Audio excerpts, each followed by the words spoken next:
سیدی یا نور اللہ، الصلاۃ والسلام علیک یا سیدی یا رسول اللہ، وعلی آلک واصحابک یا سیدی یا رسول اللہ، الصلاۃ والسلام علیک یا سیدی یا رسول اللہ، وعلی آلک واصحابک یا سیدی یا نور اللہ، صلی اللہ علی محمد، لبیک لبیک یا رسول اللہ، لبیک لبیک یا رسول اللہ، صلی اللہ علی محمد۔ ہماری پہچان لبیک یا رسول اللہ۔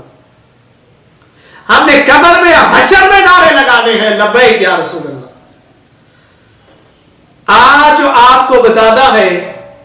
آج جو آپ کو بتانا ہے کہ بھئی جملہ اسمیہ کے اندر تو یہی ہوتا ہے نا کہ پہلے مبتدا کا اسم آتا ہے اور پھر خبر آتی ہے۔ پہلے کیا آتا ہے؟ پہلے انا کا اسم آتا ہے اور پھر خبر آتی ہے۔ لیکن کبھی ایسا بھی ہوتا ہے کہ خبر کو پہلے لے آتے ہیں، خبر کو پہلے لے آتے ہیں، خبر کو پہلے لے آتے ہیں اور اسم کو مؤخر کر دیتے ہیں۔ کبھی ایسا بھی ہوتا ہے کہ اسم خبر کو آتا یہی ہے کہ پہلے اسم آتا ہے اور پھر خبر آتی ہے۔ لیکن کبھی ایسا بھی ہوتا ہے کہ خبر کو مقدم کرنا اور اسم کو مؤخر کرنا۔ بولو، خبر کو مقدم کرنا اور اسم کو مؤخر کرنا۔ بھئی کر تو لیا، لیکن ایسا کرنے کا فائدہ کیا ہوگا؟ ایسا کرنے کا فائدہ یہ ہوگا جملے کے اندر تکیر کا معنی پیدا ہوگا۔ جملے کے اندر بھئی ظاہری بات ہے جس کا حق تو تھا آخر میں آنا، لیکن اس کو عبارت میں پہلے لے آ رہے ہیں، تو جس کو آخر میں آنا چاہیے تھا اس کو پہلے لایا جا رہا ہے، تو پھر جملے کے اندر وہ تکیر کا معنی پیدا کرتا ہے۔ یہ بھی بات ہوگی۔ اور جو جار اور حروف جار مجرور جو ہوتے ہیں، حروف جارہ جو ہے ستارہ باؤ تاؤ کاف لام، یہ جو ستارہ حروف جارہ ہے، حروف جارہ کے اندر یہ اہلیت نہیں ہوتی ہے، یہ صلاحیت نہیں ہوتی ہے کہ وہ اسم بن سکے۔ حروف جارہ کے اندر یہ اہلیت نہیں ہوتی ہے کہ وہ اسم بن سکے، وہ خبر بنتے ہیں۔ حروف جارہ کے اندر یہ اہلیت نہیں ہوتی ہے کہ وہ بن سکے، کیا بن سکے؟ کہ وہ اسم بن سکے۔ وہ خبر ہی بنتے ہیں، وہ اسم نہیں بن سکتے۔ وہ کیا کر سکتے ہیں؟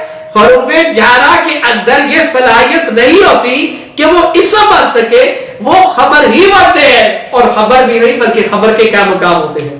خبر بھی نہیں، خبر کے قائم مقام ہوتے ہیں۔ اب حروف جارہ خبر بن سکتے ہیں، اسم نہیں بن سکتے۔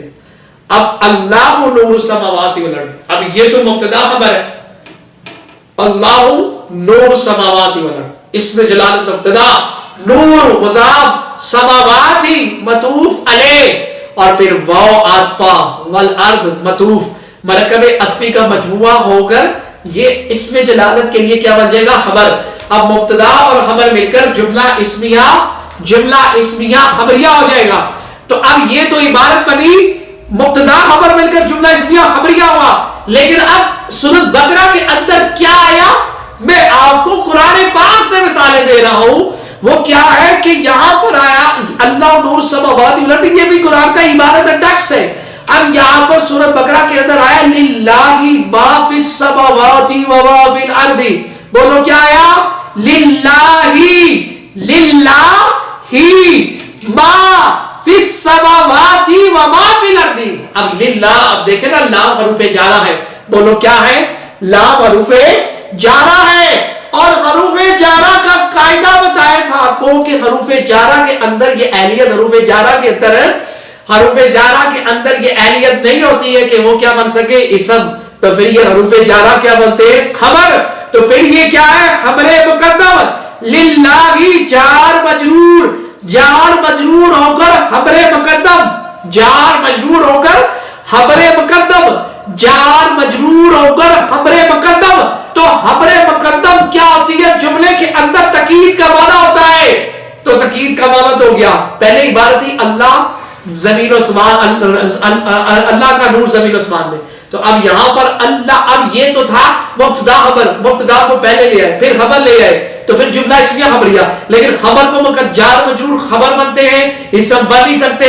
خبر پہلے آئی، اسم بعد میں آیا، تو خبر تو پہلے آ گئی، خبر کو مقدم کیا.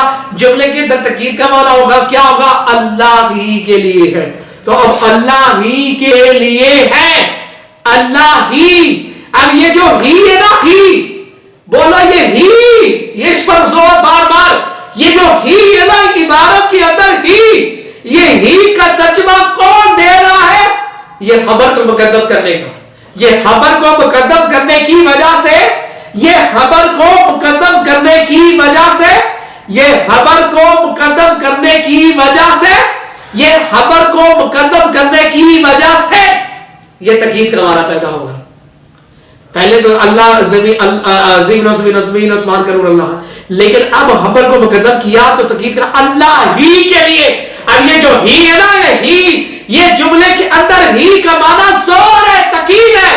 اور یہ تاکید کا معنی کون پیدا کر رہا ہے؟ خبر کو پہلے لانے کی وجہ سے، خبر کو پہلے لانے کی وجہ سے. بس حاصل مقصود سبق کا یہی ہوا کہ خبر کو مقدم کرنا سے جملے کے اندر تاکید کا معنی پیدا ہوتا ہے. اور جار مجرور جو ہوتا ہے وہ کیا ہوتا ہے؟ وہ خبر ہی ہو سکتا ہے. اور خبر کی اصل خبر ہی خبر کے کیا مقام ہوتا ہے، لیکن بنتا خبر ہی ہے، اس سب نہیں بن سکتا. تو خبر کو پہلے لے آنا، اس سب کو مؤخر کر دینا، جملے کے اندر تاکید کا معنی پیدا ہوتا ہے. یہ میں نے آپ کو قرآن کی عبارت کو انالائز کرنے کی کوشش کی. امید کرتا ہوں آپ کو سمجھ آ گئی. اگر کوئی نہیں سمجھ آئی تو آپ کمنٹ باکس میں سوال کر سکتے ہیں، میں اس کا جواب خود دوں گا. اور واٹس ایپ کا نمبر بھی آپ کو مل جائے گا اسی ویڈیو کے نیچے، اور آپ اس میں سے آپ سوال کر سکتے ہیں اور اس کا میں جواب دوں گا. اگر زیادہ طویل سوال جواب ہوا، آپ کا سوال اگر زیادہ اس کا جواب کافی طویل ہوا، تو انشاءاللہ اللہ کے حکم سے میں اس پر ویڈیو میں اس کی بنا دوں گا، اس کا جواب ویڈیو کی صورت میں دے دیں گے. اللہ تعالی حضور کے نبی پاک صلی اللہ علیہ وسلم کا فضل